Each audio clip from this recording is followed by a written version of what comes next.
ABP আনন্দ, এগিয়ে থাকে, এগিয়ে রাখে।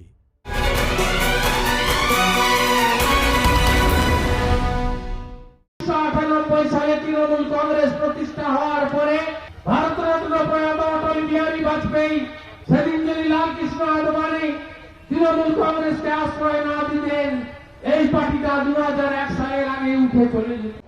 3 দিন আগে দল পরিবর্তন করেছেন, আর গেরুয়া শিবিরের হয়ে প্রথম সভার মঞ্চ থেকে রাজ্যে ফের পরিবর্তনের ডাক দিলেন সদ্য বিজেপিতে যোগদানকারী শুভেন্দু অধিকারী। ছুড়ে দিলেন কটাক্ষ।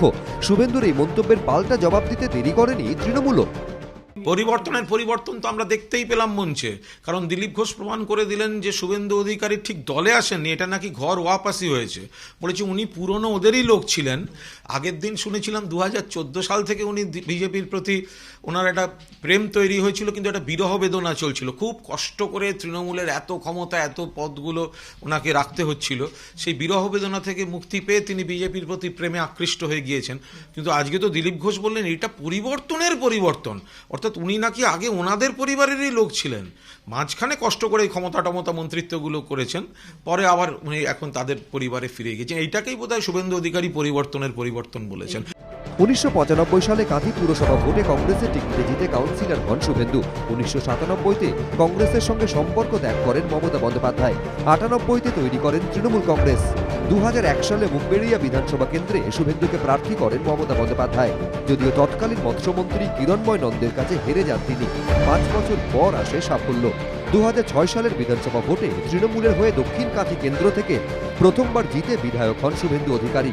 2009-এর লোকসভা ভোটে তমলুকে লক্ষণ শেঠকে হারিয়ে প্রথমবার সাংসদ হন শুভেন্দু। 2014 সালের লোকসভা ভোটে ফের পূর্ব মেদিনীপুরের তমলুক কেন্দ্রে জেতেন শুভেন্দু অধিকারী। 2016 সালে বিধানসভা ভোটে নন্দীগ্রাম কেন্দ্র থেকে জয়ী হন শুভেন্দু। মমতা বন্দ্যোপাধ্যায়ের মন্ত্রিসভায় পরিবহন মন্ত্রী করা হয় তাকে। দায়িত্ব দেওয়া হয় আরও 2টি দফতরের। দীর্ঘ প্রায় 2 দশক পর তৃণমূলের সঙ্গে সম্পর্ক ছিন্ন করে পূর্ব বর্ধমানের পূর্বস্থলীর সভায় দাঁড়িয়ে ফের শুভেন্দু বোঝানোর চেষ্টা করলেন কেন তিনি পুরনো দলকে ছেড়ে নতুন শিবিরে যোগ দিলেন।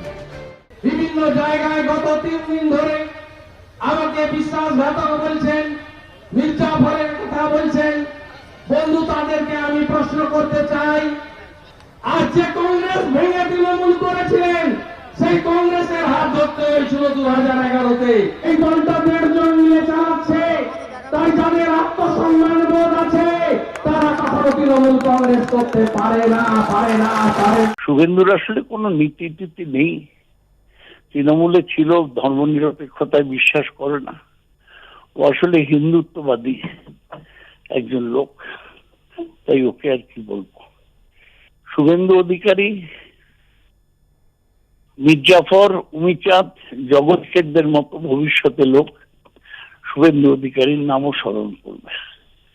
মমতা ব্যানার্জির তো হিম্মত ছিল, উনি নতুন দল করেছিলেন। শুভেন্দুর সাহস হলো না কেন? তৃণমূল কংগ্রেস ভেঙে তৈরি হয়েছে ঠিক, কিন্তু তৃণমূল কখনো নিজের স্বাধীন সত্তা বিসর্জন দেয়নি। শুভেন্দু ব্যক্তি হিসেবেই তার স্বাধীন সত্তা বিসর্জন দিয়েছে। ইতিমধ্যে শুভেন্দু সহ বাকি যে সকল বিধায়ক তৃণমূল ছেড়ে বিজেপিতে যোগ দিয়েছেন তাদের বিশ্বাসঘাতক তকমা দিয়ে প্রচারও শুরু করেছে শাসক দলের বঙ্গজননী বাহিনী। 21-এর বিধানসভা ভোটে বাংলা দখল করতে বিজেপির অন্যতম হাতিয়ার যেমন কয়লা পাচার, গরু পাচারের মতো ইস্যু, তেমনি লাগাতার ভাইপো আক্রমণ শানিয়েও নিজেদের মূল টার্গেট স্পষ্ট করে দিয়েছে বিজেপি। এখন সেই তালিকায় যুক্ত হয়েছে সদ্য গেরুয়া শিবিরে যোগ দেওয়া শুভেন্দু অধিকারীও। মেদিনীপুরের পর এবার পূর্বস্থলীতেও তার আক্রমণে নিশানায় সেই ভাইপো। লোকসভা নির্বাচনের আগে তৃণমূলের কর্মী হিসেবে আমি বিজেপি হটাও ভারত বাঁচাও স্লোগান দিয়েছিলাম মেদিনীপুরের কলেজ মাঠে। সেখানে গিয়ে বলবো, তোলাবাজ ভাইপো হাঁটাও, তোলাবাজ ভাইপো হাঁটাও, তোলাবাজ ভাইপো হাঁটাও। এই দলটা কোম্পানিতে পরিণত হয়ে গেছে, গরু পাচার হয়ে গেছে, ধরাও পড়ে গেছে। অমিত শাহ টাইম দিয়ে দিচ্ছেন বিএসএফকে দিয়ে। আর বালির গাড়িগুলো কি দেখছেন, রাস্তাঘাট ভেঙে তছনছ, ট্রাকে প্যাড, রাস্তায় তোলা পাথর, বালি, গরু, কয়লা সমাপ্ত হয়ে গেছে। এরা যদি জিততে পারে, এবারে কিডনি পাচার বাকি আছে। ওটাই সঙ্গে দিলীপ দাস সঙ্গে কৈলাসজির সঙ্গে কথা বলেছি জয়েন করার আগে। শর্ত একটাই, তোলাবাজ ভাইপোর হাত থেকে বাংলাটাকে বাঁচান। দল বদলাতেই ভোল বদলেছেন শুভেন্দু অধিকারী, পাল্টা কটাক্ষ তৃণমূলের। আমার শুভেন্দু এত নিচে নামবে আমি ভাবিনি। এই 1 ডিসেম্বর আমি শুভেন্দু আর অভিষেককে মুখোমুখি বসিয়েছিলাম। শুভেন্দু বলেছিল অভিষেককে যে তোমার বিরুদ্ধে কোনো অভিযোগ নেই, তুমি আমার সাথে ভালোই ব্যবহার করেছো। তারপর পাবলিক মিটিংয়ে গিয়ে চেহারা পাল্টে গেল। দল পাল্টেছে বলে কথাও পাল্টাতে হবে? রাজনীতির সংস্কৃতি এত নিচে নামবে আমি কখনো ভাবিনি। গরু পাচারের তদন্তে নেমে ইতিমধ্যে মূল অভিযুক্ত এনামুল হককে গ্রেফতার করেছে সিবিআই। কয়লা পাচার কাণ্ডে মূল অভিযুক্ত অনুপ মাঝি ওরফে লালাকে হন্যে হয়ে খুঁজে বেড়াচ্ছেন কেন্দ্রীয় গোয়েন্দারা। এ নিয়ে মোদী সরকারের প্রশংসা শোনা গিয়েছে শুভেন্দু অধিকারীর গলায়। কয়লা পাচার হয়ে গেছে, ধরাও পড়ে গেছে। গরু পাচার হয়ে গেছে, ধরাও পড়ে গেছে। অনেক তারা টাইম দিয়ে দিচ্ছেন বিএসএফকে দিয়ে। রাস্তায় রাস্তায় তোলা তোলা পাথর বালি গরু কয়লা সমাপ্ত হয়ে গেছে। এরা যদি জিততে পারে এবারে কিডনি পাচার বাকি আছে, ওটাই এদেরকে বিসর্জন দিতে হবে। যা করার করবো, হারাবোই হারাবো। এতদিন কি করছিলেন শুভেন্দু অধিকারী? তিনি তরুণ প্রজন্মের নেতা, তৃণমূলের সাংসদ, বিধায়ক, গুরুত্বপূর্ণ একাধিক দফতরের মন্ত্রী, হলদিয়া উন্নয়ন পর্ষদের চেয়ারম্যান, HRBCর চেয়ারম্যান। এতদিন এতগুলো পদ, তার সঙ্গে দলের পদ, সাংগঠনিক পদ। এখন সেটি ছাড়া না ছাড়ার কোনো ফারাক নেই। আপনার যদি মনে হয়ে থাকে যে এই দলটা খারাপ ছিল, এই সরকারটা খারাপ ছিল, আপনি এতদিন কেন তাহলে ইস্তফা দেননি? আজকে ভোটের মুখে এসে আপনি বলছেন পদ ছেড়েছি। এটা চূড়ান্ত একটা এটা একেবারে ঠিক হচ্ছে না। 2007 সালের নন্দীগ্রাম আন্দোলন শুভেন্দু অধিকারীর জীবনের টার্নিং পয়েন্ট। নন্দীগ্রাম আন্দোলনের মুখ হয়ে ওঠেন অধিকারী পরিবারের মেজ ছেলে। এদিন আবারও সেই নন্দীগ্রাম আন্দোলন নিয়ে তৃণমূলকে বিঁধেছেন শুভেন্দু।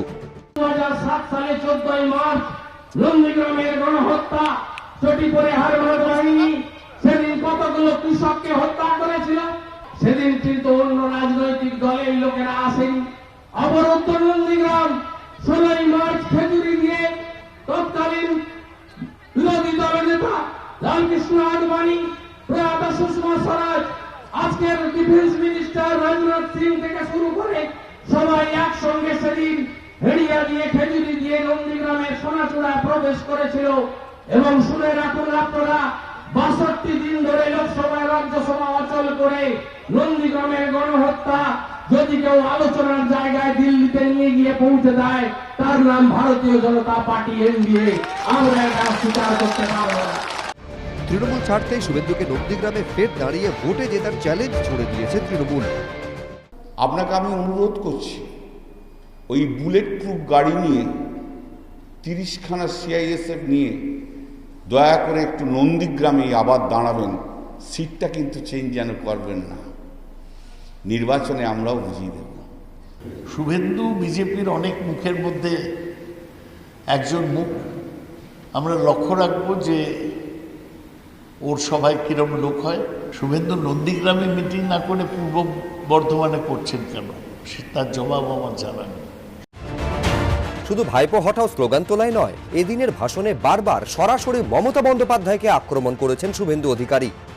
আর তৃণমূল কংগ্রেস কোম্পানিকে বলবো, তার নেত্রীকে বলবো, নিজের দলে যদি মুখ্যমন্ত্রী হতেন 2001-এ হতেন, আমার জন্য বলবো না। নন্দীগ্রামের ওই সবচেয়েগুলোর উপর দাঁড়িয়ে মুখ্যমন্ত্রী হয়েছেন। আর যে কংগ্রেস ভেঙে তৃণমূল করেছিলেন, সেই কংগ্রেসের হাত ধরতে হয়েছিল 2011-তে। শুভেন্দু যখন পুরনো দলকে চাঁচা ছোলা ভাষায় আক্রমণ করছেন, তখন একই সভামঞ্চ থেকে শুভেন্দুকে কার্যত গাইড করে তার ভূয়সী প্রশংসা করলেন দিলীপ ঘোষ। মাননীয় শুভেন্দু অধিকারী এখানে উপস্থিত ছিলেন, তার ওপেনিং ব্যাটিং আজকে আমরা দেখলাম। তিনি আজকে আপনাদের সাথে দেখা করতে এসেছেন। আমাদের বাড়ির ছেলে পরিবারে আবার এসে এই আদর্শবাদে অনুপ্রাণিত হয়ে বাংলাকে ভারতের সঙ্গে যুক্ত করে সোনার বাংলা করার জন্য হাত লাগিয়েছেন। তাকে আমি আমাদের এই বিশাল পরিবারে অন্তর দিয়ে স্বাগত করছি। এর চেয়ে মিথ্যা আর কিছু হতে পারে না। ওরা তো টাকা দিচ্ছে না। রাজ্য এখনো কেন্দ্রের থেকে 50,000 কোটি টাকা পাবে। আমপানে আমাদের দাবি ছিল 1 লক্ষ কোটি টাকার, ওরা দিয়েছে 3,700 কোটি। ওরা টাকা দিচ্ছে কোথায় যে সেই টাকা যাবে? ওরা বাংলাকে বঞ্চনা করছে। সোমবার একদিকে নবান্ন থেকে যখন মুখ্যমন্ত্রী রাজ্য সরকারের কাজের খতিয়ান তুলে ধরছেন, তখন মোদী সরকারের একের পর এক প্রকল্পকে হাতিয়ার করে তৃণমূলকে বিঁধেছেন দিলীপ ঘোষ। বাড়ির জন্য টাকা এসছে, যদি আপনি বলেন পঞ্চায়েত থেকে ভাই আমার বাড়ির টাকা এসছে, আমাকে দাও, বাড়ি করবো, বলছে আগে 20,000 টাকা দাও। কি তাই কিনা? এটা কি বাপের টাকা নাকি কারো? এটা মোদী পাঠিয়েছেন আমাদের মতো গরিব লোকেদের জন্য, সেটাও কাটমানি হয়ে যাচ্ছে। ভারতে যেতে গেলে বিজেপি চায়, কৃষকদের 73 লক্ষ পরিবারকে 6,000 টাকা করে পেতে গেলে বিজেপি চাই। ফিরহাদ হাকিমের সঙ্গে বাকযুদ্ধেও জড়িয়েছেন দিলীপ ঘোষ, শুভেন্দু অধিকারী। আদর্শগতভাবে কাউকে তৈরি করতে পারেনি, তাই আদর্শহীন মানুষদের দলের মধ্যে ভেড়াতে হচ্ছে। যারা গডসের বিরুদ্ধে, যারা আরএসএসের বিরুদ্ধে, তারা আজকে বিজেপিতে তাদের জোগাড় করতে হচ্ছে। অর্থাৎ কত অপদার্থ রাজ্য প্রেসিডেন্ট হলে সেই দলের, যে ভাড়া করা লোককে নিয়ে গিয়ে জনসমর্থন জোগাড় করা হচ্ছে, তাদের জনসমর্থন নেই বলে। উনি কিরম পদার্থ জানা গেছে। 7 দিন ধরে কলকাতায় জল বিদ্যুৎ কিছুই ছিল না, লোক বুঝে গেছে আমফানের সময় তার যোগ্যতা। সেজন্য আমি যোগ্য কিনা পাবলিকের উপরে ছেড়ে দিচ্ছি। তারা যে আমাকে অযোগ্য বলে আমি অযোগ্য, যদি বলে যোগ্য, ওনারা এরকম যোগ্য যে ওখান থেকে সব যোগ্য লোকের আমার দিকে চলে আসছে। বিজেপি একটা নতুন ওয়াশিং মেশিন বার করেছে, একটা নতুন ওয়াশিং মেশিন বিজেপি বার করেছে, তার নাম হচ্ছে গেরুয়া ওয়াশিং মেশিন। তৃণমূলে থাকলে সে চোর, আর ওয়াশিং মেশিনে ঢুকে বিজেপির দিকে বেরিয়ে গেলে সে সাধু। সেই ওয়াশিং মেশিনে কে কে ঢুকতে চান দিয়ে দেবেন। যদিও চোর থেকে সাধু হয়ে যাওয়া যাবে, কিন্তু আত্ম আর সত্তাটাকে ধোয়া যাবে না। খেলায় না পড়িলে বিড়াল গাছে ওঠে। করে দেবেন, দেখিয়ে দিচ্ছি, ভোটে প্রমাণ হবে। চার দেওয়ালে জায়গায় প্রমাণ করে দিব কার কি আছে। এদিন পূর্বস্থলীর সভায় দিলীপ ঘোষের সিংহাসনের মতো দেখতে চেয়ারের দুপাশে জেলা বিজেপি সভাপতি ও পর্যবেক্ষকের চেয়ার ছিল, কিন্তু পর্যবেক্ষকের চেয়ারে সাঁটা নামের স্টিকার ছিঁড়ে ফেলে দিলীপ ঘোষের পাশে সেই চেয়ারে বসে পড়েন শুভেন্দু অধিকারী। পরে হাত নেড়ে তাকে পর্যবেক্ষককে বোঝাতেও দেখা যায়। এই ছবি অত্যন্ত তাৎপর্যপূর্ণ, কারণ অমিত শাহর সভায় যোগ দিয়ে শুভেন্দু বলেছিলেন তিনি খবরদারি করতে আসেননি। শুভেন্দু মাতব্বরি করতে তৃণমূলে বিজেপিতে আসেনি, তৃণমূল ছেড়ে। মঙ্গলবার পূর্বস্থলীর সভায় চেয়ার নিয়ে বিতর্কের পরেও সে একই সুর শোনা যায় শুভেন্দুর গলায়। পার্টিকে বলবো আমাকে আপনার এমএলএ টিকিট দেওয়ার দরকার নেই, 24-এর মধ্যে 16 ঘন্টা খাবে। যেখানে বলবেন, যেমন কৃষ্ণগঞ্জ বলছে আগে তো জানতে পারিনি, কাল রাত্রে জেনেছি, পোস্টার ব্যানারে আপনার নাম দিতে পারিনি, সুযোগ পাইনি। তাহলে কিচ্ছু লাগবে না, নিচে বসান। বিজেপিতে যোগ দিয়ে তৃণমূলের বিরুদ্ধে সুর চড়াতে শুরু করেছেন শুভেন্দু অধিকারী। আমি যখন অমিতজির সঙ্গে, দিলীপ দাস সঙ্গে, কৈলাসজির সঙ্গে কথা বলেছি, জয়েন করার আগে বলেছি কোন শর্ত নেই, শর্ত একটাই, তোলাবাজ ভাইপোর হাত থেকে বাংলাটাকে বাঁচান। এবার শুভেন্দুর ওপর পাল্টা চাপ তৈরি করতে তার জেলাতেই পদযাত্রা এবং সভা করতে চলেছে তৃণমূল। বুধবার কাঁথির এই কর্মসূচিতে উপস্থিত থাকবেন রাজ্যের পুরমন্ত্রী ফিরহাদ হাকিম এবং তৃণমূল সাংসদ সৌগত রায়। তাদের নেতৃত্বে প্রথমে কাঁথি ক্যানাল পার্ক থেকে ডরমেটরি মাঠ পর্যন্ত পদযাত্রা হবে, তারপর ডরমেটরি মাঠেই হবে সভা। সভায় উপস্থিত থাকবেন রামনগরের তৃণমূল বিধায়ক অখিল গিরি, যিনি শুভেন্দু বিরোধী গোষ্ঠী বলেই পরিচিত। শুভেন্দুর পরিবারে এখনো তৃণমূলের 3 জন প্রতিনিধি থাকলেও তারা কেউ এই কর্মসূচিতে ডাক পাননি বলেই অভিযোগ। শুভেন্দুর বাবা শিশির অধিকারী কাঁথির তৃণমূল সাংসদ এবং পূর্ব মেদিনীপুরের জেলা সভাপতি। শুভেন্দুর এক ভাই দিব্যেন্দু অধিকারী তমলুকের তৃণমূল সাংসদ, আর এক ভাই সৌমেন্দু কাঁথি পুরসভার প্রশাসক। কিন্তু বুধবার কর্মসূচির প্রচারে কাঁথি সহ জেলা জুড়ে যে পোস্টার হোর্ডিং লাগানো হয়েছে, তাতে কোথাও শিশির অধিকারী, দিব্যেন্দু অধিকারী বা সৌমেন্দু অধিকারীর ছবি নেই। বেশিরভাগ প্ল্যাকার্ডে শুধুই মমতা বন্দ্যোপাধ্যায়ের ছবি। কোথাও কোথাও তৃণমূল নেত্রীর সঙ্গে সৌগত রায় ও ফিরহাদ হাকিমের ছবিও রয়েছে। শুভেন্দুর ভাই তৃণমূল সাংসদ দিব্যেন্দু অধিকারীর দাবি, বুধবারের কর্মসূচিতে তাকে ডাকা হয়নি। সভা পূর্ব নির্ধারিত হওয়া সত্ত্বেও তাকে এ বিষয়ে কিছুই জানানো হয়নি। তৃণমূল বিধায়ক অখিল গিরির দাবি, শিশির অধিকারীকে তিনি ফোন করে সভার ব্যাপারে জানান, কিন্তু পায়ে চোট থাকায় তিনি আসতে পারবেন না বলে জানান। শিশির বাবুকে ডাকা হয়েছিল, সে তার পায়ের অসুস্থতার জন্য আসতে পারবেন না বলেছে। 15-16 দিন লাগিয়ে পায়ের অসুস্থতা ভুগছেন, তিনি আসতে পারবেন না বলেছে। 2 জন রাজ্যের নেতৃত্ববাদের কারণ নাম দেওয়া হয়নি, তার নাম দিতে হবে কেন? ফিরহাদ হাকিম আর সৌগত রায় ছাড়া আর কারোর নাম নেই। তো অলরেডি তাদের নামকে আলাদা করে দিতে হবে কেন? তৃণমূল নেতৃত্ব কার্যত বুঝিয়ে দিয়েছে অধিকারী পরিবারের থেকে তারা বেশি গুরুত্ব দিচ্ছেন জেলায় শুভেন্দু বিরোধী বলে পরিচিত তৃণমূল বিধায়ক অখিল গিরিকে।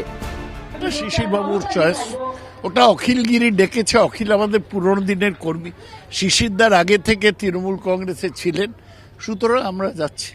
শুভেন্দুর পুরনো দল তৃণমূলের সভা নিয়ে তার নতুন দল বিজেপি আবার বিশেষ গুরুত্ব দিয়ে ভাবছেই না। যদি পায়ে ব্যথা করেন তিনি ডাক্তারের কাছে যাবেন। এখন ওনার কি অবস্থায় উনি আছেন আপনি ডাক্তারকে প্রশ্ন করুন। তৃণমূলের আভ্যন্তরীণ ব্যাপারে আমরা কেন যাব? কেন আমার প্রতিবেশীর বাড়িতে কি হচ্ছে সেটা আমরা জানলার পর্দা সরিয়ে উঁকি মেরে দেখব? এটা আমাদের কাজ নয়। হ্যাঁ, নিঃসন্দেহে এটা ঠিক যে যদি সেই পরিবারের মধ্যে দেখা যাচ্ছে একটা টালমাটাল অবস্থায়, যদি কেউ একটু দূরে সরে যায়, আমরা রাজনৈতিক দল আমরা বলতেই পারি যে পথিক তুমি কি পথ হারাইয়াছো। গত বৃহস্পতিবার মমতা বন্দ্যোপাধ্যায়কে চিঠি লিখে তৃণমূলের সমস্ত পদ থেকে ইস্তফা দেন শুভেন্দু অধিকারী। ওয়েস্ট বেঙ্গল প্রদেশ তৃণমূল কংগ্রেস কমিটির প্যাডে মমতা বন্দ্যোপাধ্যায়ের উদ্দেশ্যে পাঠানো চিঠিতে শুভেন্দু লেখেন, তৃণমূল বা শাখা সংগঠনের সদস্য এবং অন্য সমস্ত পদ থেকে ইস্তফা দিয়ে এই চিঠি পাঠাচ্ছি। আমাকে যে সুযোগ এবং চ্যালেঞ্জ দেওয়া হয়েছে তার জন্য আমি কৃতজ্ঞ। দলের সদস্য হিসেবে আমি যে সময় কাটিয়েছি তা আমার কাছে মূল্যবান হয়ে থাকবে। এরপর শনিবার পশ্চিম মেদিনীপুরে অমিত শাহ সভায় তার হাত থেকেই বিজেপির পতাকা তুলে নেন তিনি। পর্যবেক্ষকদের একাংশের মতে এই প্রেক্ষাপটে পূর্ব মেদিনীপুরে সভা করে তৃণমূল এই বার্তায় দিতে চাইছে যে শুভেন্দু দল ছাড়াই সংগঠনে কোনো প্রভাব পড়বে না। 2016 সালের বিধানসভা ভোটে পূর্ব মেদিনীপুর জেলার 16টি বিধানসভা আসনের 13টিতে জিতেছিল তৃণমূল, 3টি আসনে জেতে বাম কংগ্রেস জোট। 2019 সালের লোকসভা ভোটের ফলের নিরিখে পূর্ব মেদিনীপুর জেলার 16টি আসনের মধ্যে 14টিতে এগিয়েছিল তৃণমূল, 2টি আসনে এগিয়েছিল বিজেপি। 21-এর ভোটের আগে শুভেন্দুর দলবদলের প্রভাব কি ভোটের ফলে পড়বে সেটাই দেখার। তবে তার আগে নজর শুভেন্দুর দলবদলের পর বুধবার পূর্ব মেদিনীপুরে তৃণমূলের প্রথম কর্মসূচির দিকে। অনেকে বলছেন কর্মসূচিতে যে মুখগুলিকে বেছে নেওয়া হয়েছে তাও যথেষ্ট তাৎপর্যপূর্ণ, সৌগত রায় এবং ফিরহাদ হাকিম। তৃণমূল ছাড়ার আগে শুভেন্দুর ক্ষোভ নিরসনের জন্য মধ্যস্থতাকারীর দায়িত্ব দেওয়া হয়েছিল সাংসদ সৌগত রায়কে। তিনি একাধিকবার শুভেন্দুর সঙ্গে বৈঠক করেন। তার মধ্যস্থতাতেই শুভেন্দুর সঙ্গে বৈঠকে বসেন অভিষেক বন্দ্যোপাধ্যায় এবং প্রশান্ত কিশোর। বৈঠকের পর সৌগত রায় দাবি করেন শুভেন্দু তৃণমূলেই থাকবেন, কিন্তু একদিন পার হওয়ার আগেই পরিস্থিতি আমূল বদলে যায়। একসঙ্গে কাজ করা মুশকিল বলে জানিয়ে সৌগত রায়কে হোয়াটসঅ্যাপ করেন শুভেন্দু। এবার শুভেন্দু দল ছাড়ার পর তাঁর গড়ে গিয়ে সৌগত রায় কি বার্তা দেন সেটাই দেখার। পর্যবেক্ষকদের মতে সৌগত রায়ের পাশাপাশি নজর থাকবে ফিরহাদ হাকিমের দিকেও। নন্দীগ্রাম দিবসের দিন ফিরহাদ হাকিমই শুভেন্দুকে কড়া ভাষায় আক্রমণ করেন। মির্জাপুর ছিল, তখনও ছিল, আজকেও আছে, ছিল। বিশ্বাস মানুষকে করবো,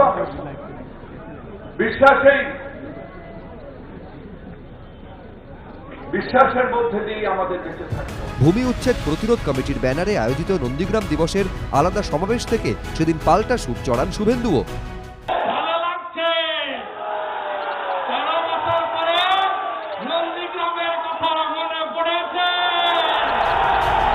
এবার শুভেন্দু তৃণমূল ছাড়ার পর তাঁর গড়ে দাঁড়িয়ে ফিরহাদ হাকিম কতটা সুর চড়ান তা বোঝা যাবে বুধবারই। ইতিমধ্যে বিজেপিতে যোগ দিয়ে ভাইপো হঠানোর ডাক দিয়েছেন শুভেন্দু অধিকারী, পাল্টা দিয়েছে তৃণমূলও। কালকে তৃণমূলের এক পুরানো বন্ধু আমাকে একটা ভিডিও পাঠালেন। লোকসভা নির্বাচনের আগে তৃণমূলের কর্মী হিসেবে আমি বিজেপি হটাও ভারত বাঁচাও স্লোগান দিয়েছিলাম, সেইটা পাঠিয়েছেন আমাকে। কালকে যাচ্ছি মেদিনীপুরের কলেজ মাঠে, সেখানে গিয়ে বলবো তোলাবাজ ভাইপো হাঁটাও, তোলাবাজ ভাইপো হাঁটাও, তোলাবাজ ভাইপো হাঁটাও। কিসের জন্য দল ছাড়লেন? কোন আদর্শ? আপনার বুকের পাটা নেই, আপনি কাপুরুষ, তাই জন্য ভাইপোর নাম নিতে পারবেন।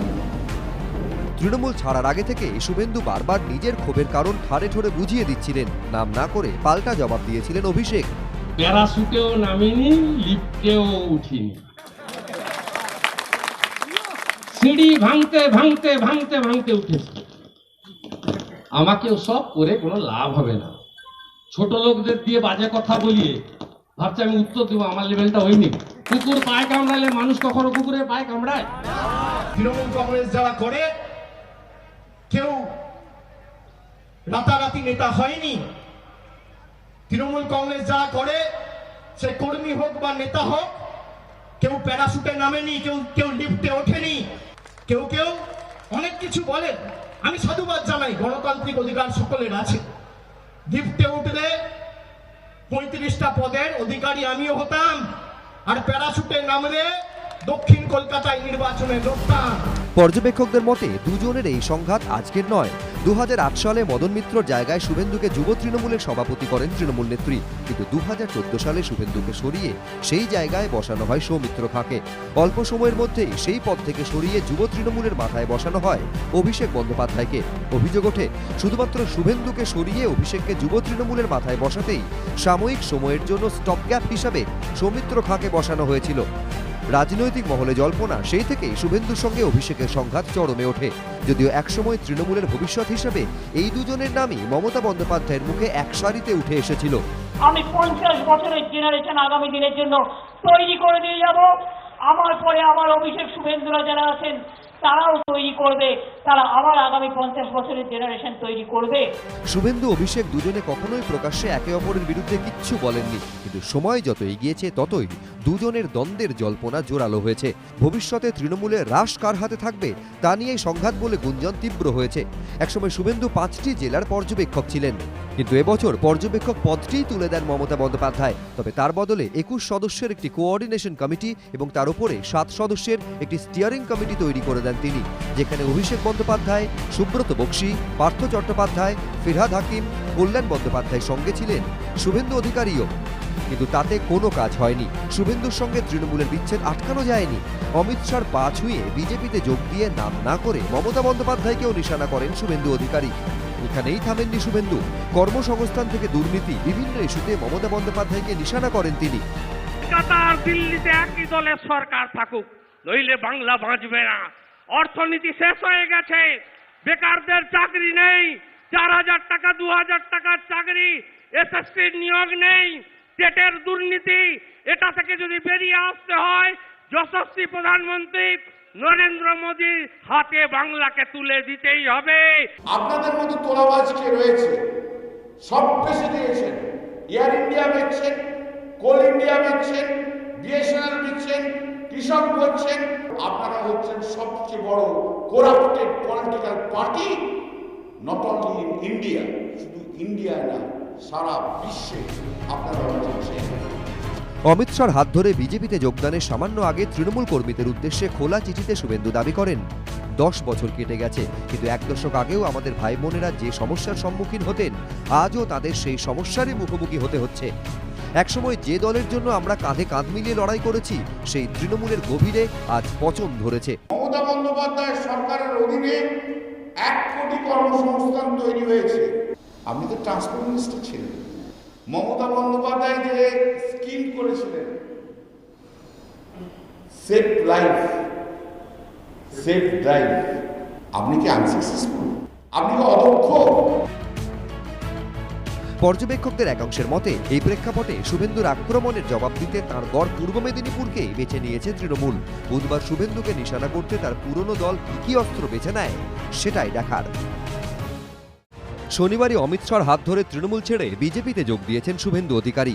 সম্প্রতি বেসুরো গাইতে শুরু করেছেন রাজ্যের আরও এক মন্ত্রী রাজীব বন্দ্যোপাধ্যায়। সোমবার মানভাঙাতে যার সঙ্গে বৈঠক করেন দলের মহাসচিব পার্থ চট্টোপাধ্যায়, আর তার 24 ঘন্টার মধ্যেই রাজ্য মন্ত্রিসভার বৈঠকে অনুপস্থিত থাকলেন বনমন্ত্রী। তবে শুধু রাজীব একা নন, মঙ্গলবারের বৈঠকে ছিলেন না উত্তরবঙ্গ উন্নয়ন মন্ত্রী রবীন্দ্রনাথ ঘোষ, পর্যটন মন্ত্রী গৌতম দেব এবং মৎস্যমন্ত্রী চন্দ্রনাথ সিনহা। মুখ্যমন্ত্রীর নেতৃত্বে মন্ত্রিসভার বৈঠকে 4 মন্ত্রীর অনুপস্থিতির খবর সামনে আসার পরই নবান্নের অলিন্দে গুঞ্জন শুরু হয়ে যায়। মুখ্যমন্ত্রীর বৈঠকে কেন অনুপস্থিত 4 মন্ত্রী? তাহলে কি ফের ভাঙন ধরতে পারে? যদিও সেই সম্ভাবনা উড়িয়ে দিয়ে উত্তরবঙ্গ উন্নয়ন মন্ত্রী সাফ জানিয়ে দেন তিনি তৃণমূলেই আছেন, থাকবেনও।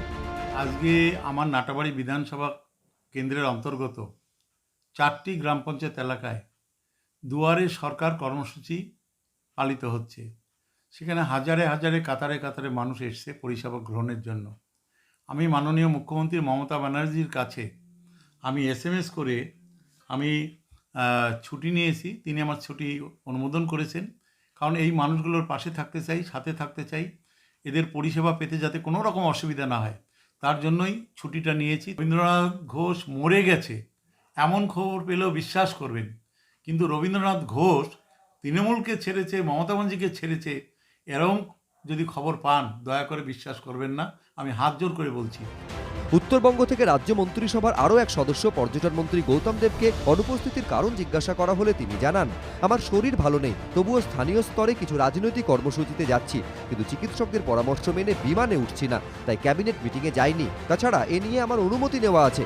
রবিবারই বোলপুরে বিশাল রোড শো করেন অমিত শাহ। তার দুদিনের মাথায় বীরভূম থেকে রাজ্য মন্ত্রিসভার সদস্য তথা মৎস্যমন্ত্রী চন্দ্রনাথ সিনহার অনুপস্থিতি নিয়েও জল্পনা শুরু হয়। যদিও তার সঙ্গে ফোনে যোগাযোগ করা হলে তিনি জানান, 29শে ডিসেম্বর মমতা বন্দ্যোপাধ্যায়ের জেলা সফরের প্রস্তুতিতে ব্যস্ত রয়েছেন তিনি। মাননীয় মুখ্যমন্ত্রী 28 তারিখে বোলপুরে আসছেন, তার জন্য প্রস্তুতি সবার হিসেবে আমি যাওয়া হয়নি। সকালে ভেবেছিলাম যাব, কিন্তু নানা কারণেই আর যেতে পারিনি। রাজ্য মন্ত্রিসভার বৈঠকে অনুপস্থিত 4 জনের মধ্যে 3 জনের প্রতিক্রিয়া মিললেও কোনো প্রতিক্রিয়া মেলেনি বনমন্ত্রী রাজীব বন্দ্যোপাধ্যায়ের। বারবার ফোন করা হলেও ধরেননি তিনি। জবাব মেলেনি SMS-এরও। কখনো দলে স্থাবকতার অভিযোগ তুলে, কখনো আবার ব্রাহ্মণদের জন্য মুখ্যমন্ত্রীর আর্থিক প্যাকেজের প্রসঙ্গে প্রকাশ্যে মুখ খুলে বিতর্কে জড়িয়েছেন রাজীব বন্দ্যোপাধ্যায়। আজকে আমাদেরও খুব খারাপ লাগে যে যখন যোগ্যতার সঙ্গে কোথাও কাজ করতে চেষ্টা করেছি, যখন দক্ষতার সঙ্গে কোথাও কাজ করার চেষ্টা করেছি, জানি না কোথায় কি হয়েছে, সঙ্গে সঙ্গে পিছনের সারিটা ঠেলে ফেলে দেওয়া। কেউ পাচ্ছে তাতে আমাদের দুঃখ নেই। আমরা চাই সবাই সুখে থাক, সবাই যেমন সুখে থাক। তার মধ্যে আমি চাই আমার ব্রাহ্মণরা, আমার পুরোহিতরা, সনাতন ধর্মের মানুষরা, তারাও যেন সুখে থাকে, এটাও আমাদের চিন্তাভাবনা। গত 13ই ডিসেম্বর মন্ত্রীর মান ভাঙাতে প্রথমবার তার সঙ্গে বৈঠকে বসেন পার্থ চট্টোপাধ্যায়। বৈঠকে ছিলেন বোর্ড স্ট্র্যাটেজিস্ট প্রশান্ত কিশোরও। সেই বৈঠক নিষ্ফলা হওয়ায় সোমবার দ্বিতীয় বৈঠকটি বসে নাকতলায় পার্থ চট্টোপাধ্যায়ের বাড়িতে। 1.5 ঘন্টা ধরে আলোচনা হলেও কোনো সমাধান সূত্র মেলেনি বলে সূত্রের খবর। উনি এর আগেও আমার সাথে কথা বলেছিলেন এবং তারপরে উনি বলেছিলেন আবার আমরা বসে একটা আলোচনা করব, এবং সেই আলোচনার আজকের দিন স্থির হয়েছিল। উনি আমার ডেকেছিলেন, সুতরাং একজন দলীয় কর্মী হিসাবে দলের নেতা ডেকেছে, আমি এখানে এসেছি। যেটুকু কথা হয়েছে দলের মধ্যে হয়েছে। সহকর্মীর সঙ্গে মিটিং এর আবার অসুবিধা কোথায়? ওনার কোনো ক্ষোভ বা কোনো অসুবিধার কথা কিছু বলেছেন? কিছু নেই, কাউর কোনো ক্ষোভ নেই। দলের যদি কোনো কিছু ক্ষোভ থাকে সেটা দলের মধ্যে আলোচনা। এদিন বনমন্ত্রীর অনুপস্থিতির কারণ নিয়ে স্পষ্ট করে কিছু বলতে পারেননি দলের মহাসচিব।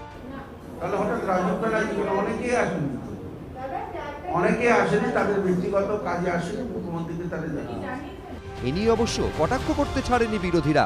বাজারে যা চলছে সেটা হচ্ছে যে খেউর চলছে, নির্বাচনী খেউর, রাজনীতির খেউর। কোনো সুস্থ আলোচনা আছে? বাংলার ভবিষ্যৎ নিয়ে কোনো আলোচনা আছে? কোনো চর্চা আছে? কে কোথায় গেল, তার বউ কি বললো, এই নিয়ে সারাদিন ব্যস্ত। কিন্তু আমাদের জীবনের রুটি রুজি, শিক্ষা, স্বাস্থ্য, কর্ম, শিল্প, কোনো আলোচনা নেই বাজারে।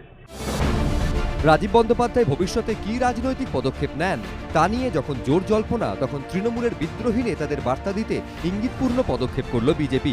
পশ্চিম বর্ধমানের জেলা তৃণমূল সভাপতি তথা পাণ্ডবেশ্বরের বিধায়ক ও আসানসোলের পুর প্রশাসক জিতেন্দ্র তিওয়ারির বিজেপিতে যোগদান নিয়ে মন্তব্যের জন্য রাজ্য বিজেপির সাধারণ সম্পাদক সায়ন্তন বসুকে শোকজ করল দল। সূত্রের খবর, 7 দিনের মধ্যে শোকজের উত্তর দেওয়ার জন্য তাকে চিঠি পাঠিয়েছেন রাজ্য বিজেপি সহ সভাপতি প্রতাপ বন্দ্যোপাধ্যায়। কি কারণে এই শোকজ? 17 ডিসেম্বর শুভেন্দু অধিকারীর পদত্যাগ করার দিনই দল ছাড়েন জিতেন্দ্র তিওয়ারি। এরপরই তার বিজেপিতে যোগদানের জল্পনা জোরালো হয়, কিন্তু জিতেন্দ্র তিওয়ারির বিজেপিতে যোগদানের সম্ভাবনা তৈরি হতেই এর বিরোধিতায় প্রথম সরব হন বাবুল সুপ্রিয়।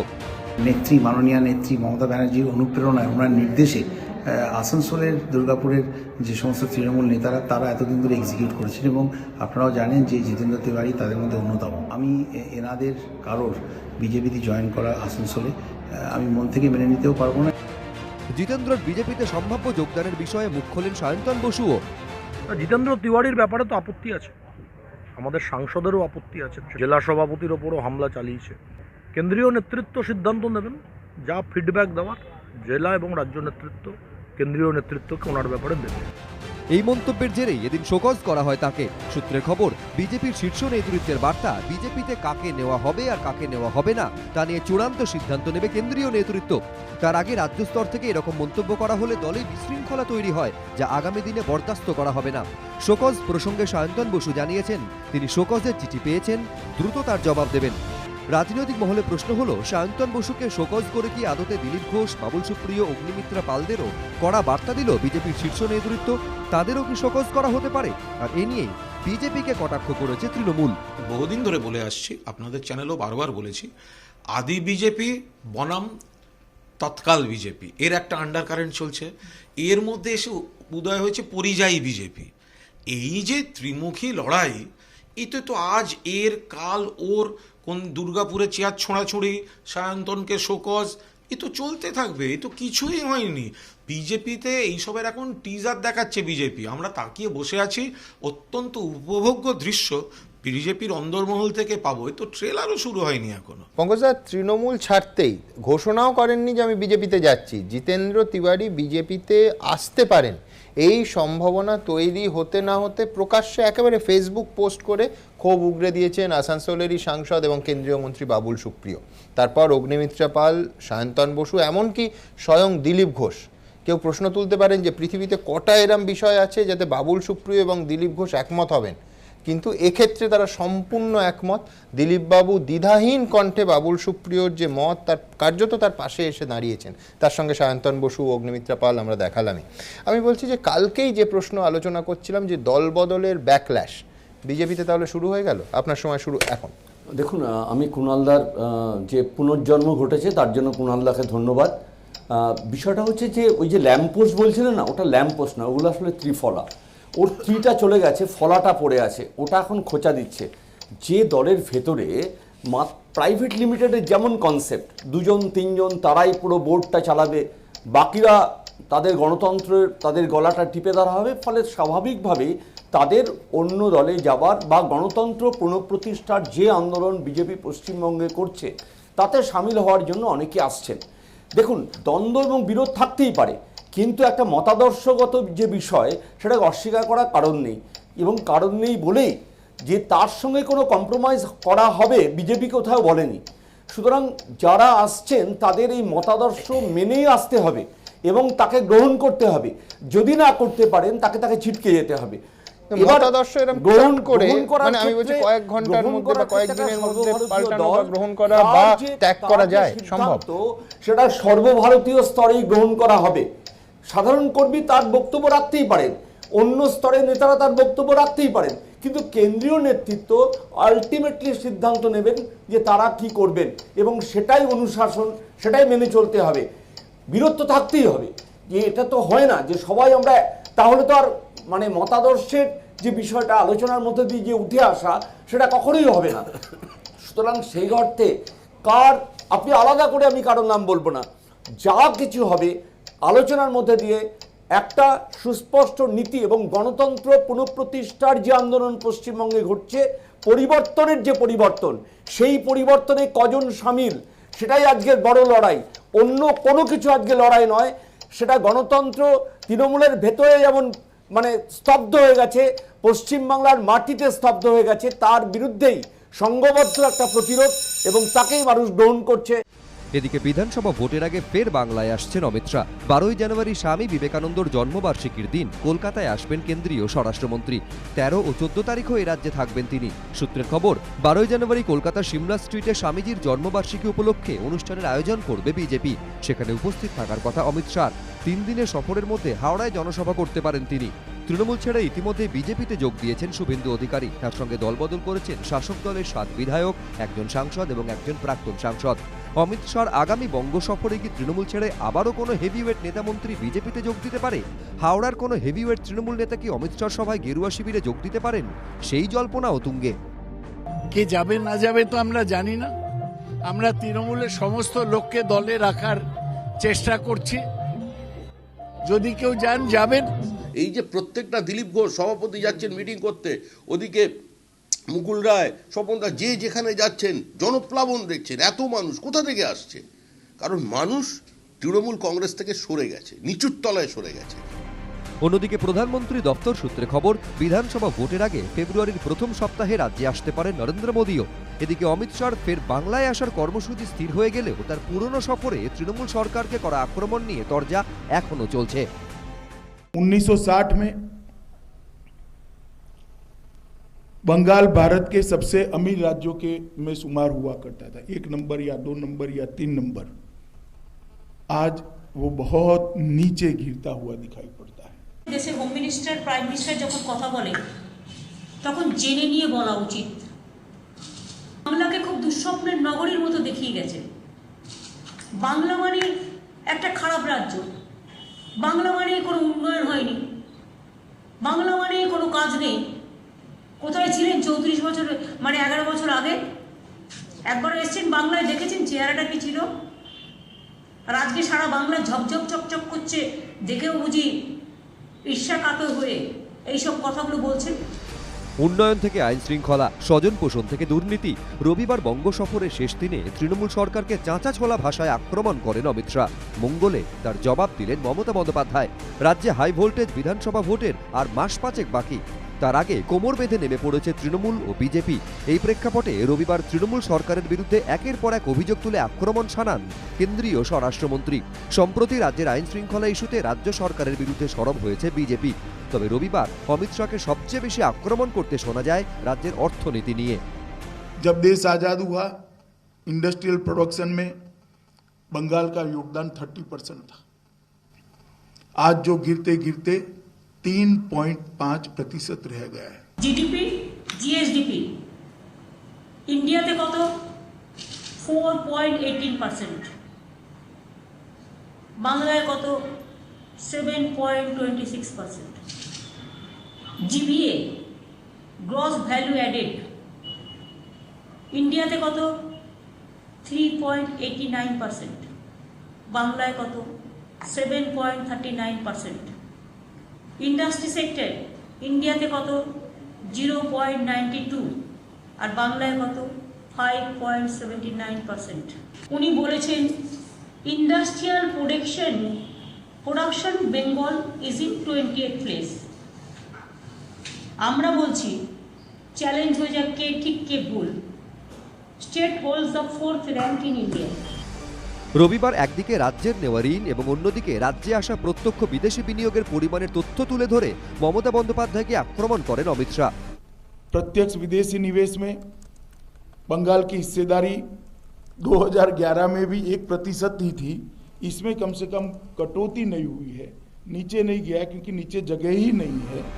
মুখ্যমন্ত্রীর দাবি ভুল তথ্য দিয়েছেন কেন্দ্রীয় স্বরাষ্ট্রমন্ত্রী। এফডিআই গ্রোথ নিয়ে যখন আমরা প্রথম ক্ষমতায় আসি, এটার ইনফ্লোজ ছিল অনলি 0.22%। আমাদের সময় এটা 1.62% হয়েছে 19-20-তে, অর্থাৎ 776% বেড়েছে। সুতরাং উনি কি না জেনে বলেছেন? Source DIPPGOI, government of India. রাজ্যে ক্ষমতায় আসার পর বিনামূল্যে স্বাস্থ্য পরিষেবা দিচ্ছে তৃণমূল সরকার। সম্প্রতি ভোটের আগে দুয়ারে সরকার কর্মসূচিতে রাজ্যের প্রত্যেক নাগরিককে সরকারি স্বাস্থ্য বীমার আওতায় আনার ঘোষণা করেছেন মমতা বন্দ্যোপাধ্যায়। সেই জন্য রাজ্যের প্রতিটি কোণায় শুরু হয়েছে দুয়ারে সরকার কর্মসূচি। মুখ্যমন্ত্রীর দাবি স্বাস্থ্যসাথী কার্ডের জন্য ইতিমধ্যে লক্ষ লক্ষ আবেদন জমা পড়েছে ক্যাম্পগুলিতে। আজকে 9.5 বছর পরে জমের দুয়ারে সরকার পাবেন একটা ফর্ম, এটাও কাগজ ফিল আপ করে জমা দিবেন। জানুয়ারি অব্দি এই নাটক চলবে, ফেব্রুয়ারি মাসে একটা করে কার্ড আসবে, কিন্তু টাকা পাবেন না। রবিবার বাংলা স্বাস্থ্য ব্যবস্থা নিয়েও আক্রমণ শানান কেন্দ্রীয় স্বরাষ্ট্রমন্ত্রী। अस्पताल में 1000 लोगों की बेड की संख्या में स्थिति बेहद निराशाजनक है। वो आंकड़े में बंगाल 23वें स्थान पर देश में है। 1000 लोगों के बीच में जितने बेड होने चाहिए इसके आंकड़े में। পাল্টা একের পর এক পরিসংখ্যান তুলে ধরে মুখ্যমন্ত্রী দাবি করেছেন তার সরকারের আমলে রাজ্যের স্বাস্থ্য ব্যবস্থার বিপুল উন্নতি হয়েছে। বেড কত ছিল জানেন? 85,000 বেড হয়েছে। এখন ছিল মাত্র কয়েকটা, 13,000 সামথিং এরকম কিছু একটা ছিল সম্ভবত। 85,000 বেড হয়েছে। এসএনসি হয়েছে, এসিও হয়েছে, মাদার চাইল্ড হাব হয়েছে, মাদার চাইল্ড হেলথ হাব হয়েছে, 24টা মেডিকেল কলেজ, নাও 10-14, এখন আরো 10টা হচ্ছে। স্বাস্থ্যের পর রবিবার রাজ্যের শিক্ষা ব্যবস্থাকে হাতিয়ার করেও মমতা বন্দ্যোপাধ্যায়ের সরকারকে আক্রমণ করতে ছাড়েনি বিজেপি। शिक्षा के अंदर 90% प्राथमिक स्कूलों में डेस्क नहीं है। लगभग 30% से ज़्यादा स्कूलों में पर्याप्त क्लासरूम नहीं है। 10% स्कूलों में इलेक्ट्रिसिटी कनेक्शन नहीं है, 56% स्कूलों में टॉयलेट नहीं है। মঙ্গলবার যার উত্তর দেন মমতা বন্দ্যোপাধ্যায়। উনি বলেছেন স্কুলের ব্যাপারে ফার্নিচার নেই, টয়লেট নেই, বাথরুম নেই, কত কথা, কিন্তু আমার কথাটা শুনলে ওনার কত ব্যথা হবে আর মনে গাঁথা থাকে যেন। 93.13 schools have furniture, 99.36 schools have electricity, 99.36, বাদ বাকিটা উত্তর উনি দেবেন। 100% schools have toilets, যাবেন নাকি কোনো টয়লেট ইউজ করে দেখবেন? স্যানিটাইজ করে দেবো, চিন্তা নেই। বরাবরই রাজ্যের আইন শৃঙ্খলা নিয়ে তৃণমূলের বিরুদ্ধে সরব হয়েছে বিজেপি। भारतीय जनता पार्टी के अध्यक्ष पर यह हमला केवल भारतीय जनता पार्टी के अध्यक्ष पर हमला नहीं है, बंगाल के अंदर लोकतंत्र की जो व्यवस्था है उस पर हमला है। ল অ্যান্ড অর্ডার নিয়ে বড্ড বেশি কথা বলেন, চারিদিকে দাঙ্গা, খুন, মারপিট, রেপ, দলিতদের উপর অত্যাচার, হাতরাস থেকে শুরু করে হাতরাস থেকে হাসফাস, কোনো কথা নেই, মুখে লুকো প্লাস্টার। আর বাংলায় পলিটিক্যাল মার্ডার মানে রোজ বলছে সুইসাইড হলো পলিটিক্যাল মার্ডার। আমফান, রেশন দুর্নীতি থেকে করোনা নিয়ে রবিবার তৃণমূলকে বিদ্ধে ছাড়েননি অমিত শাহ। साइक्लोन के राहत का जो पैसा देना होता है, भारत सरकार जो भेजती है, उसमें भी सत्ताधारी दल ने अपने कार्यकर्ताओं का उपयोग कर बेफाम भ्रष्टाचार किया। मोदी जी ने गरीबों के लिए खाना भेजा, कोरोना के काल में 9 महीने तक उसके पूरे की पूरी बोरियां गायब हो गई। इसकी जिम्मेदारी किसकी है? क्या सत्ता में है उनकी नहीं है? हाई कोर्ट ने दखल करनी पड़ती है, सीएजी के स्पेशल ऑडिट के लिए ऑर्डर करने पड़ते हैं। और क्या डर है सीएजी के ऑडिट से? क्यों इसके खिलाफ सुप्रीम कोर्ट में जाना पड़ता है? अगर कोई चोरी नहीं हुई है तो कहना चाहिए हम सीएजी के ऑडिट के ऑर्डर का स्वागत करते हैं। তৃণমূল পাল্টা দাবি করেছে, করোনা মোকাবিলায় বাংলা সরকার যেভাবে কাজ করেছে তা দেশের অন্যত্র হয়নি। COVID-19, nearly 17 police personnel died. Amphan rescue, more than 2 lakh people, তাদের হেল্প করা হয়েছে, রেস্কিউ করা হয়েছে। ফেস্টিভ্যাল সেলিব্রেট হয়েছে প্রত্যেকটা পিসফুলি।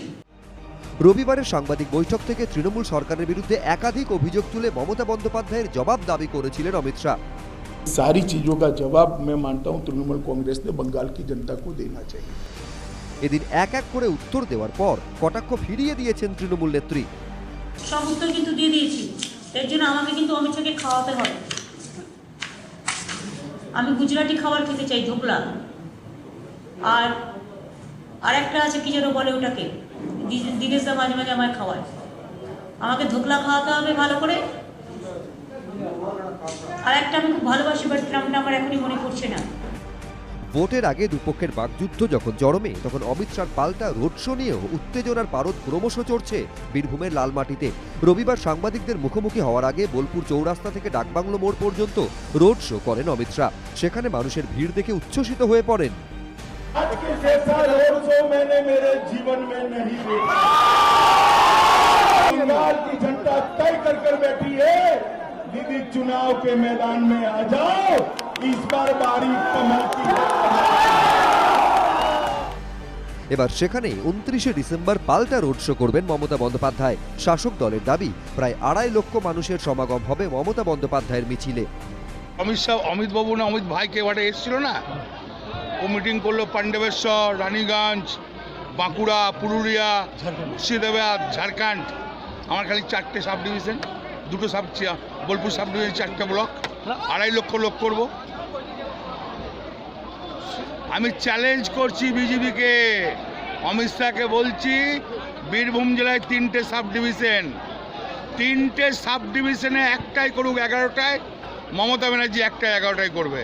আমরা আমাদের দলীয় স্তরে আমাদের ইনফরমেশন অনুযায়ী এখন থেকেই পুলিশ কর্তারা, সিআই, বিভিন্ন সরকারি আধিকারিক তারা মানুষ বলছেন, কার্যত ভয় দেখাচ্ছেন যে মিছিলে আসতে হবে। স্বনির্ভর প্রজেক্টের মহিলা, তাদের কার্যত বাধ্য করা হবে মিছিলে আসতে। আশা প্রকল্পে যারা আছেন তারাই মিছিলে আসবেন।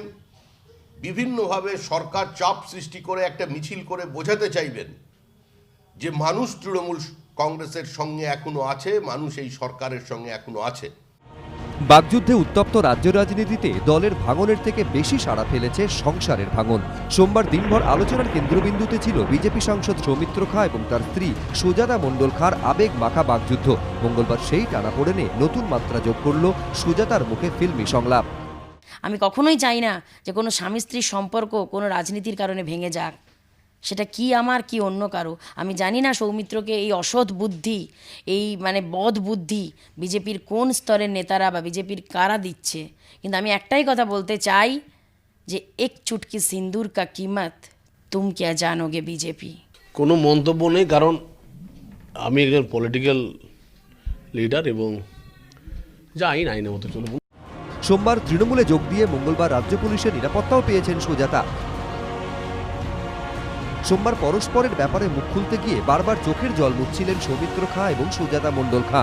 তবে মঙ্গলবার দুজনের গলাতেই শোনা গিয়েছে অনেকটা কড়া সুর।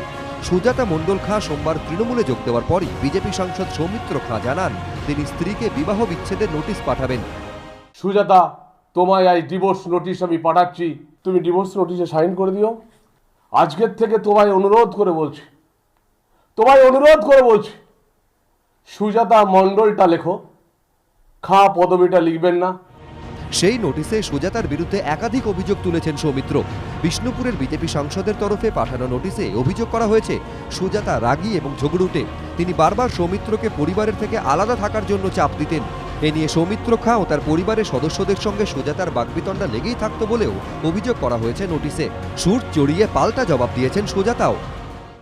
আজকে আমি ঝগড়ুটে হয়ে যাচ্ছি, আজকে আমি অত্যাচারী হয়ে যাচ্ছি। আর যদি আমি অত্যাচারী বা ওকে নাই বুঝতাম, তাহলে অত বড় লোকসভায় যেখানে জীবনের ঝুঁকি প্রতি মুহূর্তে ছিল, সেই জীবনের যুদ্ধটা উইদাউট স্বামী লড়ে তাকে সম্মানের সাথে লোকসভায় পাঠালাম কি করে? বা আজ বিয়ের আগের 5 বছর সম্পর্ক, তারপরে 4.5 বছরের সম্পর্ক কি করে তাহলে এত বছর টিকে থাকলো? তাহলে আজকে ওনার ভালোবাসা নেই, তাই জন্যই তো উনি বলতে পারছেন। যদি ভালোবাসা দিয়ে উনি আমাকে ভাবতেন যে আমি যদি সত্যি এই অভিযোগগুলোই সত্যি আমি দুষ্ট হতাম, প্রমাণিত হতো, তাহলে তো উনার ভালোবাসা দিয়ে যদি উনি আমাকে চেঞ্জ করার কথা ভাবতেন, তাহলে আজ কেন সেই ভালোবাসার হাতটা ছেড়ে চলে যাচ্ছেন? সৌমিত্র খাঁর চরিত্র নিয়ে সুজাতা সন্দেহ করতেন বলেও ডিভোর্স নোটিশে অভিযোগ করা হয়েছে। গতকাল যে মানুষটা আমি তার ঘরের লক্ষ্মী বলে সে কান্নাকাটি করে, আমি তার গলার মানিক, সেই গলার মানিক কোথায় খসে পড়েছে খুঁজে পাচ্ছি না বলে কান্নাকাটি করে, সে সুকান্ত ভট্টাচার্যের কবিতার লাইন টেনে আমাকে প্রিয়া তুমি ছেড়ে গেলে কেন একথা বলতে পারে, তাহলে এক রাতের মধ্যে তার লক্ষ্মী, তার গলার মানিক, তার প্রিয়া, তার 10 বছরের প্রেমিকা, স্ত্রী এক রাতের মধ্যে এতগুলো অভিযোগে দুষ্ট হয়ে গেল। গতকাল লক্ষ্মী থেকে থাকি, তাহলে আজকে আমি অলক্ষ্মী হয়ে গেলাম এক রাতে। সৌমিত্র খা অবশ্য এসব নিয়ে বিশেষ কিছু বলতে চাননি। আমি দেশের হিত কাজ করব, পরিবার স্বার্থে অনেক করলাম, দেশের জন্য কাজ করব, রাজ্যের জন্য কাজ করব। আমি রাজ্যের জন্য কাজ করব, দেশের জন্য কাজ করব। আমি রাজ্যের জন্য কাজ করব, দেশের জন্য কাজ করব।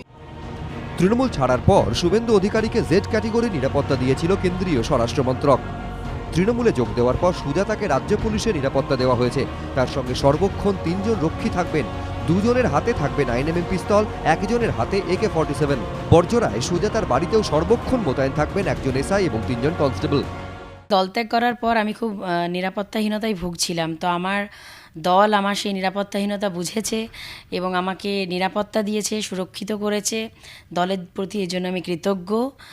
সবচেয়ে বড় কথা, যে পুরনো দলটিতে ছিলাম সেখানে যখন দেখলাম অনেক তোলাবাজ, মাফিয়া, ধান্দাবাজ এবং পাল্টিবাজ নেতারা এসেই তাদের হয়তো কোনো ভ্যালুই নেই সেই অর্থে, তো এসেই তারা একদম সেন্ট্রাল সিকিউরিটি পাচ্ছে, তো নিরাপত্তা বেষ্টিত হয়ে যাচ্ছে। কিন্তু আমার সেখানে জঙ্গলমহলে একটা এত সন্ত্রাসপ্রবণ এরিয়া এবং সারা পশ্চিমবঙ্গে যেখানে যেখানে গেছি একা মহিলা হিসাবে অনেক নিরাপত্তাহীনতায় ভুগেছি, কিন্তু আমার দল মনে করেনি যে দলটি আগে করতাম, কিন্তু আমি একটা একাকী নারী এত লড়াই করছি, যে কোনো মুহূর্তে অ্যাটাক হতে পারি, কিন্তু আজ আমি যে দলটি মন প্রাণ দিয়ে যে দলের সদস্যপদ গ্রহণ করেছি, আমার সর্বভারতীয় তৃণমূল কংগ্রেসের নেতৃত্ব, আমার প্রিয় নেত্রী এবং আমাদের যুব নেতা অভিষেক বন্দ্যোপাধ্যায় এবং মাননীয় মমতা বন্দ্যোপাধ্যায় আমার যে নিরাপত্তা সুনিশ্চিত করেছে, এজন্য ওনাদের প্রতি আমি কৃতজ্ঞ।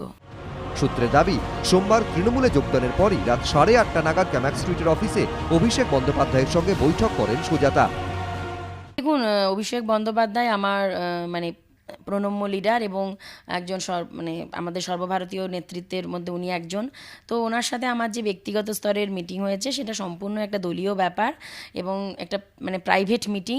সেটা আগামী দিন আমার চলার পথ কী হবে, কিভাবে এগোবো, আমাদের বিধানসভার কী স্ট্র্যাটেজি হবে, সেই সব নিয়ে আমাদের একটা আলোচনা। সেটা সম্পূর্ণই খুব ব্যক্তিগত ব্যাপার।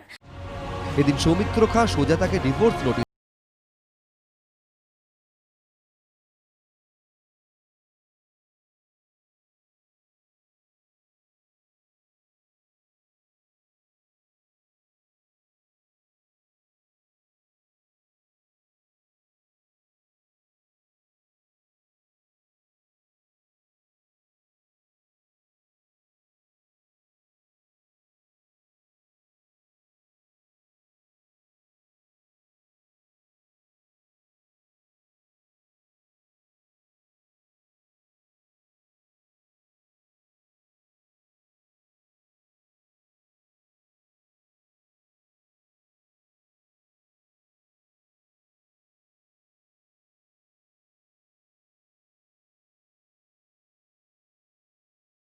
সব মিলিয়ে একদিন পরেও শিরোনামে সৌমিত্র সুজাতার সংসারে টানাপোড়েন। রাজনৈতিক টানাপোড়েনের পাশাপাশি আরও একটি বিষয়ের দিকে নজর রয়েছে সকলের, করোনা ভাইরাসের নতুন স্ট্রেন। চরিত্র পাল্টে আবারও উদ্বেগের কারণ হয়ে উঠছে করোনা। ব্রিটেন, ইতালি সহ বিভিন্ন দেশে পাওয়া গিয়েছে ভাইরাসের নতুন প্রজাতি। বিজ্ঞানীদের দাবি, করোনার নতুন প্রজাতি আগের চেয়ে সংক্রমিত হতে পারে 70% দ্রুত হারে। সতর্কতামূলক ব্যবস্থা হিসাবে 31শে ডিসেম্বর পর্যন্ত ব্রিটেনের সঙ্গে বিমান সংযোগ ছিন্ন করেছে ভারত সহ বিভিন্ন দেশ। এই পরিস্থিতিতে উদ্বেগ বেড়েছে কলকাতারও, কারণ লন্ডন থেকে বিমানে কলকাতায় আসা 2 যাত্রীর করোনা রিপোর্ট পজিটিভ। রবিবার সকালে লন্ডন থেকে কলকাতায় পৌঁছয় বিমানটি। বিমানবন্দর সূত্রে খবর, তাতে 222 জন যাত্রী ছিলেন। 25 জন যাত্রীর পরীক্ষার পর 2 জনের রিপোর্ট পজিটিভ আসে। স্বাস্থ্য দপ্তর সূত্রে খবর, আক্রান্তদের একজন কলকাতার একটি মেডিকেল কলেজের অধ্যক্ষের ছেলে। তাকে কলকাতা মেডিকেল কলেজে ভর্তি করা হয়েছে। আরেকজনকে ভর্তি করা হয়েছে নিউটাউনের কোভিড হাসপাতালে। একটা প্যান্ডেমিকের সময় ভাইরাসও নিজেকে বাঁচিয়ে রাখার জন্য সারাক্ষণ সার্ভাইভাল অফ দ্য ফিটেস্টের লড়াই চালিয়ে যায়। এক্ষেত্রেও ভাইরাস তার পরিবর্তনশীলতার প্রমাণ রাখছে। পরিবর্তন হয়েছে স্পাইক প্রোটিনের একটা মিউটেশন হয়েছে, না স্পাইক প্রোটিনে এমন একটা মিউটেশন ঘটিয়েছে যাতে সে আবার হিউম্যান শরীরের মধ্যে আরও ফাস্ট ঢুকতে পারে। আর আমরা সবাই জানি যে কোনো আরএনএ ভাইরাস, রেসপিরেটরি ভাইরাস, তার অন্যতম গুরুত্বপূর্ণ কাজ হচ্ছে মিউটেশন। এখন এই মিউটেশনের ফলে 3টি প্রশ্ন আসছে। একটা হচ্ছে, ভাইরাসটি কি সম্পূর্ণ বদলে গেল? উত্তর, সম্পূর্ণ বদলায়নি, কেননা এর জেনেটিক কোডের কোনো প্রোটিনের পরিবর্তন ঘটেছে। এখনো পর্যন্ত সারফেস স্পাইক প্রোটিনের কোনো পরিবর্তন হয়েছে কিনা বিজ্ঞানীরা বলছেন না। স্বাস্থ্য অধিকর্তা অজয় চক্রবর্তী জানিয়েছেন, আক্রান্ত 2 জনই উপসর্গহীন। স্বাস্থ্য মন্ত্রকের প্রোটোকল অনুযায়ী তাদের হাসপাতালে ভর্তি রাখা হয়েছে। তাদের শরীরে নতুন ভাইরাস রয়েছে কিনা তা পরীক্ষা না করে বলা যাবে না। স্বাস্থ্য দফতর সূত্রে খবর, আক্রান্তদের শরীরে নতুন প্রজাতির ভাইরাস আছে কিনা তা পরীক্ষার জন্য নমুনা পাঠানো হচ্ছে কল্যাণীর ন্যাশনাল ইনস্টিটিউট অফ বায়োমেডিক্যাল জেনোমিক্সে। কলকাতায় প্রথম করোনা ধরা পড়েছিল লন্ডন ফেরত এক তরুণের শরীরে। চরিত্র বদলের পর নতুন প্রজাতির ভাইরাসও মিলল ব্রিটেন ফেরত যাত্রীর শরীরেই। নোভেল করোনা ভাইরাসের চরিত্র বদল নিয়ে উদ্বেগ তৈরি হয়েছে সারা ইউরোপে। নিউ নর্মালে ধীরে ধীরে যখন স্বাভাবিক হচ্ছে পরিস্থিতি, তখনই বিশ্বের ঘুম উড়িয়ে দিল করোনা ভাইরাসের নতুন স্ট্রেন বা প্রজাতি। করোনাকে ঘিরে নতুন করে দানা বাঁধছে আশঙ্কার মেঘ। নতুন করে দেখা দিয়েছে আতঙ্ক, কারণ ব্রিটেন, ইতালি সহ বিভিন্ন দেশে হদিশ মিলেছে করোনা ভাইরাসের নতুন স্ট্রেন বা প্রজাতির। এখনো কোনো নাম ঠিক না হলেও নতুন এই ভাইরাসকে বলা হচ্ছে কোভিড-20। বিজ্ঞানীদের দাবি, নতুন প্রজাতির ভাইরাস আগের চেয়ে 70% দ্রুত সংক্রমিত হতে পারে। এই পরিস্থিতিতে যখনই প্রতিষেধক আসুক না কেন, প্রয়োগ করার জন্য জরুরি ভিত্তিতে তৈরি এসএসকেএম। এ নিয়ে মঙ্গলবার বৈঠকে বসে হাসপাতাল কর্তৃপক্ষ। হাসপাতাল সূত্রে খবর, জানুয়ারি মাসে যদি করোনার ভ্যাকসিন আসে, তাহলে টিকাকরণ হবে 10,000 কর্মীর। ইতিমধ্যে 8,000 কর্মীর নাম নথিভুক্ত করা হয়েছে। হ্যাঁ, টিকা দেওয়ার জন্য আমরা আমাদের প্যান কার্ড জমা দিয়েছি, আর আমি আশা করছি টিকা দিলে আমরা হয়তো সুরক্ষিত থাকবো।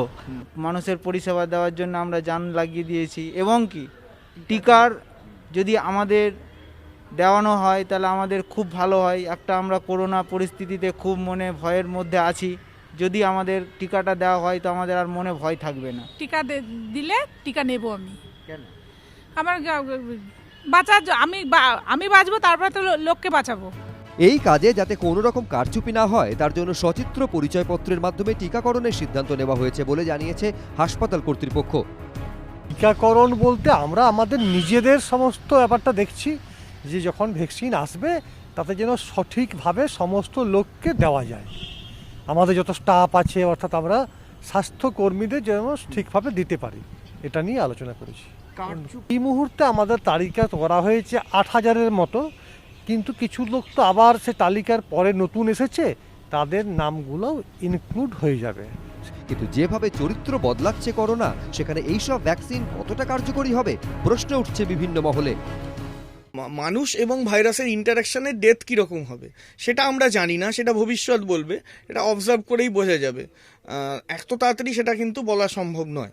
এই ভ্যাকসিনের কে এই ভাইরাস এসকেপ করে যাবে না তো, ভাইরাসটা ধরতে পারবে, ভ্যাকসিনটা মারতে পারবে না, এরকম ঘটনা ঘটবে না তো। এটাও ভবিষ্যৎ বলবে যে ভ্যাকসিন কতটা একে কার্যকরী হবে এই ভাইরাসে। এই প্রেক্ষিতে এই প্রশ্ন উঠছে, সারা বিশ্বে করোনার ভ্যাকসিন নিয়ে যে পরীক্ষা নিরীক্ষা চলছে তার উপর কি প্রভাব ফেলবে নতুন প্রজাতির করোনা ভাইরাস? বিশেষজ্ঞদের আশ্বাস, এখনো পর্যন্ত তার তেমন কোনো সম্ভাবনা নেই। এবিপি আনন্দ।